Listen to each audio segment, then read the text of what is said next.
جی بسم اللہ الرحمن الرحیم. ہم پھر رؤف طاہر صاحب کے ساتھ موجود ہیں. افغانستان میں ایک اور سپر پاور کو جو شکست ہوئی، یعنی افغان امریکہ پیس ڈیل کی صورت میں، اور دنیا نے دیکھا کہ وہ جو مرد مومن تھے یعنی ملا محمد عمر، جو انہوں نے کہا وہ سچ ثابت ہوا. تو رؤف طاہر صاحب خطے کی صورتحال بارے تو کافی زیادہ آگاہ ہیں. یہ ان دنوں میں افغان وار کی بھی رپورٹنگ کرتے رہے ہیں، اور جنرل ضیاء الحق شہید کے حوالے سے بھی ان کے پاس کافی باتیں ہیں. تو سب سے پہلے سر یہ بتا دیجیے گا کہ کہا جاتا ہے کہ اگر جنرل ضیاء الحق شہید زندہ ہوتے تو اس وقت کشمیر بھی آزاد ہو چکا ہوتا، خالصتان بھی بن چکا ہوتا، اور افغانستان میں اسلامی حکومت قائم ہو چکی ہوتی. دیکھیں، کشمیر آزاد ہو چکا ہوتا یا خالصہ بن چکا ہوتا، یہ تو اللہ تعالیٰ جانتا ہے کہ کیا ہوتا، ٹھیک ہے. لیکن جو ہوا وہ سب دنیا نے دیکھا، ٹھیک ہے. جب روس یو ایس ایس آر کی فوجیں افغانستان میں داخل ہوئی 25 یا 24 دسمبر، یعنی دسمبر کے آخری ہفتے میں 79 میں، تو حقیقت یہ کہ پوری دنیا ہل کے رہ گئی، پوری دنیا ہل کے رہ گئی. اور ہمارے لیے یہ اس لیے براہ راست تھرٹ تھا کہ زاروں کے دور سے، یعنی کمیونسٹ روس کے پہلے دور سے، یہ ماسکو کی یہ خواہش رہی ہے کہ وہ گرم پانی تک پہنچے. اتنی بڑی امپائر ہونے کے باوجود اس کی جو کمزوری جو تھی وہ یہ گرم پانی سے محروم ہی تھی، ٹھیک ہے. اس کے وہ خواب زار بادشاہوں کے دور سے دیکھتے رہے. پھر وہ کمیونسٹ انقلاب کے بعد وہ پھیلتے پھیلتے یہ سینٹرل ایشیا کی مسلم ریاستیں، تاجکستان، ازبکستان، قرغیزستان وغیرہ وغیرہ، وہ دریائے آمو پہ آ کے بیٹھ کے افغانستان کی سرحد پہ. اور اس کے بعد پھر یہ ہے کہ افغانستان میں تقریباً ان کی کٹ پتلی حکومتیں ہی رہی.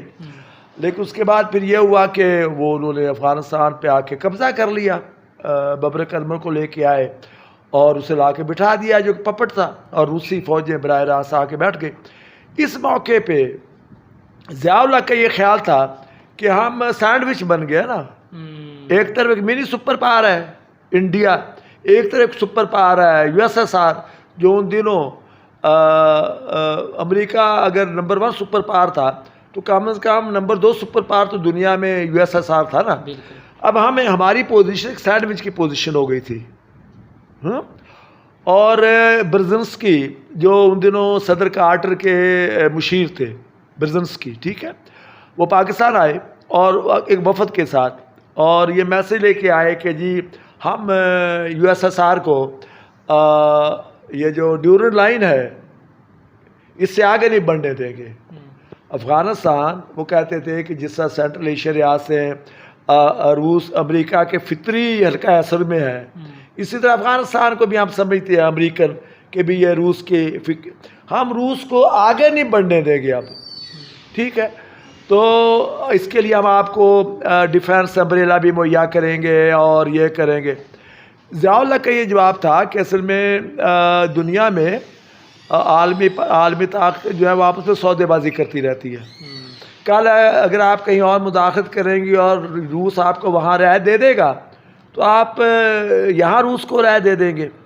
تو ہماری سلامتی اس میں نہیں ہے کہ آپ افغانستان میں روس آ کے بیٹھا ہوا اور آپ ہمیں کہہ رہے ہیں کہ ہم روس کو آگے نہیں بڑھنے دیں گے. ہماری سلامتی اس میں ہے کہ روس دریائے آمو کے اس پار چلا جائے، افغانستان ایک بفر اسٹیٹ کے طور پہ ہمارے درمیان موجود رہے. اس کا یہ کیسے ہو سکتا ہے؟ وہ انگریز، اس سے پہلے سکندر اعظم اور فلاں فلاں فلاں جو ہے، تو وہ جہاں روس جہاں گیا U S S R communist روس، وہ تو کہیں واپس نہیں گیا، ریچ تھا نا ان کا وہ نشان. تو ضیاء الحق نے کہا کہ اصل میں پھر آپ نے افغانوں کی تاریخ نہیں پڑھی. افغانوں کی تاریخ یہ ہے کہ وہ انہوں نے کسی غیر ملکی اقتدار کو قبول نہیں کیا، اور اس کی وجہ یہ بھی ہے کہ افغانوں کی حریت پسندی بھی ہے، لیکن اس کی 2 بڑی وجوہات ہیں.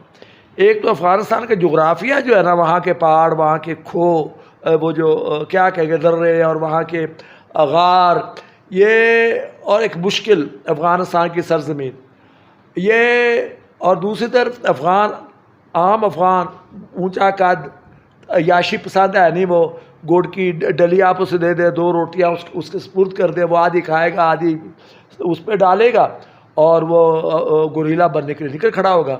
اس کی عیاشیت تو ہماری والی نہیں ہے نا، عیاشی مراد سہولت پسندی. ان کا یہ دو چیزیں ہیں، ایک تو افغان دنیا کے بہترین گوریلے ہیں، گوریلے بننے کی صلاحیت رکھتے ہیں، دوسرا افغانستان کی ٹیرین جو ہے نا یہ گوریلا جنگ کے لیے بہترین زمین ہے، سرزمین ہے، ٹھیک ہے. اور ہم یہ سمجھتے ہیں کہ روسی ریچ کو افغانستان میں بلیڈ کیا جا سکتا ہے، یعنی یوں ٹھیک ہے. ہم روس کو یہ موقع نہیں دیں گے کہ وہ پاکستان پہ حملہ کرے، لیکن ہم اسے وہ بلیڈ کرتے رہیں گے کہ وہ خون آسا سے انڈیا کے حوالے سے بھی ان کی پالیسی تھی بلیڈ انڈیا، نچڑتا رہے خون جو ہے، ٹھیک ہے. اور آخر کار وہ ریچ جو ہے وہ تھک کے بیٹھ جائے. تو سر یہ جو ہمارے خاص مشروب سامنے رکھ کر نام نہاد دانشور کہتے ہیں کہ یہ امریکہ کی جنگ تھی اور جنرل ضیاء الحق جو پاکستان میں اس وقت اوکے امریکہ کی جنگ تھی، برزنسکی واپس چلا گیا. وہ برزنسکی نے وہ 40 ملین یا 400 ملین کا وہ جو ٹوکن ایک طرح کی ان کا امداد لایا. ضیاء الحق نے کہ یہ مونگ پھلی ہے، پینٹس ہے. اور دوسری بات ہے کہ کارٹر کا کاروبار بھی مونگ پھلی کا تھا، صدر کارٹر کا، ٹھیک ہے. اب اس کے بعد آپ دیکھیں کہ دسمبر 79 میں آیا ہے روس افغانستان میں، اس کے بعد 80 میں الیکشن ہوا، اگلے سال تقریباً 10 مہینے کے بعد کارٹر ہار گئے، اس کے ریگن آ گئے، ریگن کے ساتھ پھر ہمارے مذاکرات چلے. اور اس معاہدے کے نتیجے میں جس میں امریکیوں نے ہمیں 2 طرح کی امداد دی، ایک تو فوجی امداد بھجوائی اور دوسرے ڈالر کی امداد بھجوائی. ہماری یہ شرط تھی کہ یہ جو فوجی امداد اور یہ امداد ہے آپ براہ راست مجھے دیں گے، پاکستان کو دیں گے. ہم فیصلہ کریں گے کہ مدیار کو کتنا دینا ہے، ربانی کو کتنا دینا ہے، سیاف کو، حقانی کو، مولوی یونس خالص کو، ٹھیک ہے. آپ براہ راست ان افغان لیڈروں سے رابطے میں نہیں رہیں گے. تو یہ جو 2-2.5 سال امریکی امداد کے بغیر جنگ لڑی گئی ہے، کیسے لڑی گئی؟ ریگن کے دور میں ہمارا معاہدہ ہوا ہے نا. اور ایک امریکی مرانی ہے اس جنگ میں، آپ بتا دیں. امریکی انٹیلیجنس ضرور مہیا کرتے تھے، CIA آ کے بیٹھ گئی تھی، لیکن اس دوران ہماری ISI جو تھی وہ بھی بہت ایکسپینڈ ہوئی، ٹھیک ہے. اس کی صلاحیت میں اضافہ ہوا. ہم نے امریکہ سے جدید اسلحہ بھی دیا، امریکہ نے اسٹرنگر میزائل دیے اور F-16 ان دنوں جدید ترین ٹیکنالوجی تھی.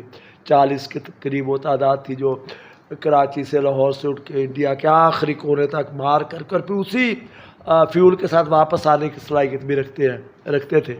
اب بھی انہیں ظاہر بات اپڈیٹ کیا گیا.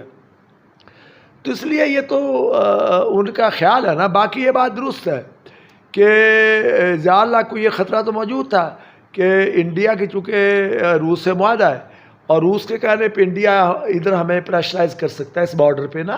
یہ ہمارا بارڈر سندھ اور یہ پنجاب والا بارڈر جو ہے، اور اس کے نتیجے میں ظاہر ہے ہماری توجہ بڑھ جائے گی نا، افغانستان سے ہماری توجہ ادھر ہو جائے گی. اور اگر وار ہو جاتی ہے، اس کے لیے ضیاء اللہ نے 2 سطح پہ کام کیا. ایک تو خالصان تحریک کو انہوں نے پیٹرنائز کیا، اس لیے کہ سکھوں میں وہ غصہ تو موجود تھا، ٹھیک ہے، گولڈن ٹیمپل والا وغیرہ وغیرہ سارا معاملہ جو تھا. تو اس لحاظ سے یہ ہوا کہ ضیاء اللہ نے اس میں خالصان میں کچھ کام تو شروع کیا تھا.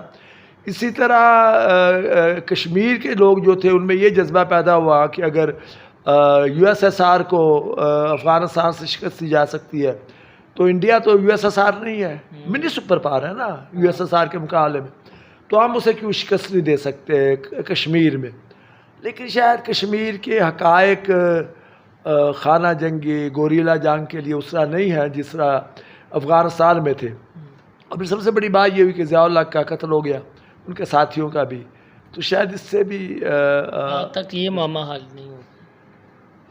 ہاں یہ مہم آج تک حل نہیں ہوا.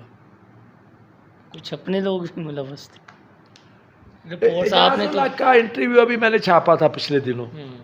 ہاں وہ انٹرویو تھا جو جب وہ جدے آئے تھے 2009 میں غالباً، تو میں نے کیا تھا.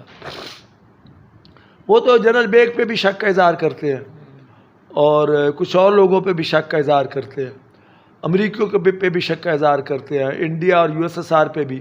اور کبھی یہ بھی ہوتا ہے کہ میں اور ہم آپس میں مخالف ہیں لیکن کسی تیسرے بندے کے خلاف میں اور آپ متحد ہو جاتے ہیں، این مکاؤ نا ہم پھر آپس میں نبڑ لیں گے.